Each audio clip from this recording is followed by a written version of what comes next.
बिस्मिल्लाहिर्रहमानिर्रहीम। अस्सलामुअलैकुम। मैं हूं मोहम्मद इमरान ज़फ़र और आप इस वीडियो को देख रहे हैं मेरे चैनल साइंस उस्ताद पर।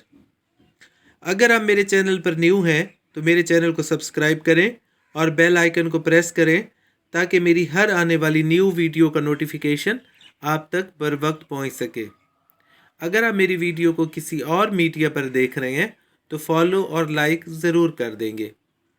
मेरी हमेशा से कोशिश रही है कि मैं अपनी वीडियो को इतने आसान तरीके से बनाऊं कि जो भी इसे देखे वो फ़ौरन उसका कॉन्सेप्ट क्लियर हो जाए।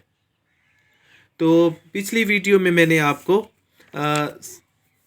सेल मेम्ब्रेन के हवाले से बताया और साइटोप्लाज्म के हवाले से भी बताया। आज मैं बताने लगा हूँ आपको एक और सेल ऑर्गेनेली के हवाले से जो कि एंडोप्लाज्मिक रेटिक्यूलम कहलाती है।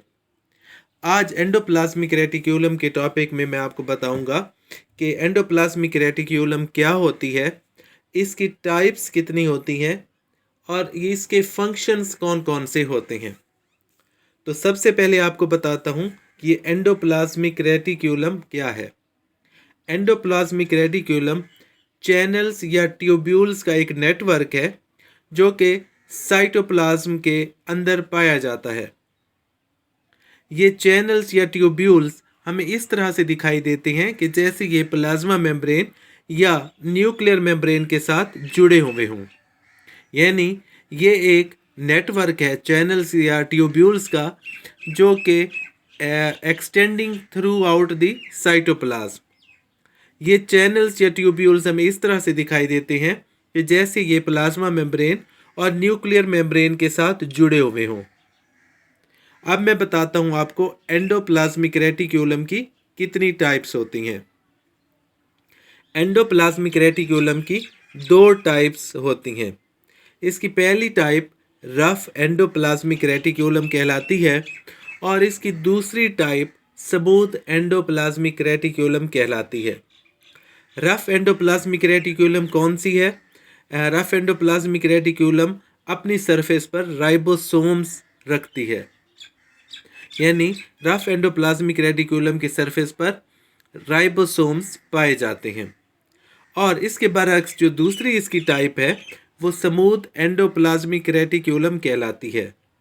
स्मूथ एंडोप्लाज्मिक रेटिक्यूलम ऐसी रेटिक्यूलम है जो कि अपनी सरफेस पर राइबोसोम्स नहीं रखती, यानी इसकी सरफेस पर राइबोसोम्स मुश्तमिल नहीं होते। ये थी इसकी एंडोप्लाज्मिक रेटिक्यूलम की दो टाइप्स। अब मैं बताता हूँ इसके फंक्शंस क्या हैं। यानी एंडोप्लाज्मिक रेटिक्यूलम जिसमें रफ एंडोप्लाज्मिक रेटिक्यूलम और स्मूथ एंडोप्लाज्मिक रेटिक्यूलम शामिल हैं, ये कौन से किरदार अदा करते हैं।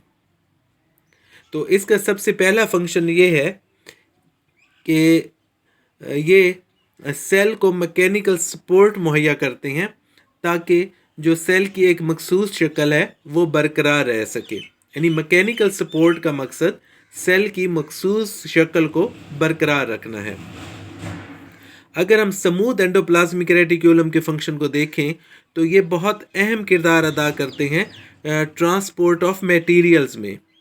यानी इनका फंक्शन है transport of materials from one part of cell to other part of the cell. यानी इसके दो अहम फंक्शंस ये हैं कि ये सेल को मैकेनिकल सपोर्ट मुहैया करने के साथ साथ ये ट्रांसपोर्ट ऑफ मटेरियल्स में भी अहम किरदार अदा करते हैं सेल के एक हिस्से से दूसरे हिस्से की तरफ। और इसका एक और फंक्शन प्रोटीन सिंथेसिस भी है। एंडोप्लाज्मिक रेटिक्यूलम प्रोटीन सिंथेसिस में भी बहुत ज़्यादा अहम किरदार अदा करते हैं। और इनका एक और फंक्शन डिटॉक्सिफिकेशन भी है।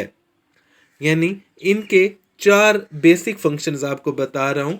एक मैकेनिकल सपोर्ट मुहैया करना, और दूसरा transport of materials from one part of cell to another part of cell, और तीसरा प्रोटीन सिंथेसिस, और इसका जो चौथा फंक्शन मैंने आपको बताया वो डिटॉक्सिफिकेशन का बताया। ये था मेरा आज का टॉपिक जिसमें मैंने आपको एक important cell organelle endoplasmic reticulum के हवाले से बताया। इसकी टाइप्स के बारे में भी आपको बताया, इसके फंक्शंस भी बताए, और इंशाअल्लाह जल्द अपनी नई वीडियो में मैं आपको एक और सेल ऑर्गेनेली जो कि राइबोसोम्स कहलाता है उस हवाले से बताऊंगा। याद रहे कि इससे पहली वीडियोस में मैं आपको सेल मेम्ब्रेन या प्लाज्मा मेम्ब्रेन और इसके अलावा साइटोप्लाज्म के हवाले से भी मैं आपको बता चुका हूं, वो मेरी वीडियोस भी आप देख सकते हैं। तो इंशाल्लाह जल्द एक न्यू इंटरेस्टिंग और इन्फॉर्मेटिव वीडियो के साथ मुलाकात होगी। बहुत शुक्रिया। अल्लाह हाफिज़।